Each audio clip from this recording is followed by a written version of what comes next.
Panalangin para sa mga taong sobrang busy. Sa ngalan ng Ama, ng Anak, ng Espiritu Santo. Amen. Makapangyarihang Diyos na lumikha ng langit at lupa, nagpapasalamat po kami sa biyaya ng buhay, sa biyaya ng bagong araw.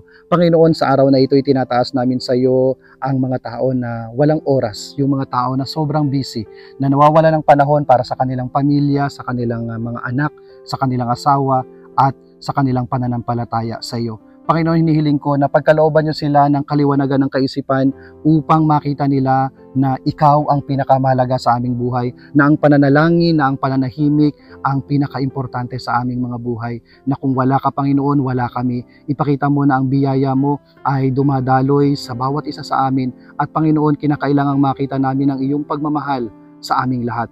Panginoon, ganoon din tinataas namin sa iyo lahat ng mga kabataan na nawawala ng oras para sa kanilang pamilya, nawawala ng oras sa pag-aaral at pagsunod sa magulang dahil sa paglalaro ng mga gadgets, paglalaro ng mga online games. Nawa, Panginoon, ay ipakita mo sa kanila na ang buhay ay hindi lamang sa kasiyahan, at ang kasiyahan ay hindi lamang makikita sa mga material na bagay. Panginoon, hinihiling ko na basbasan mo ang lahat ng mga tao na nahihirapan na makahanap ng oras na palaging busy. Ganon din naman, basbasan mo ang buong pamilya. Hinihiling namin ito sa pangalan ni Jesucristo na aming Panginoon ngayon at magpasawalang hanggan. Amen. Sumainyo ang Panginoon at pagpalain kayo ng makapangyarihang Diyos Ama, Anak at Espiritu Santo. Amen.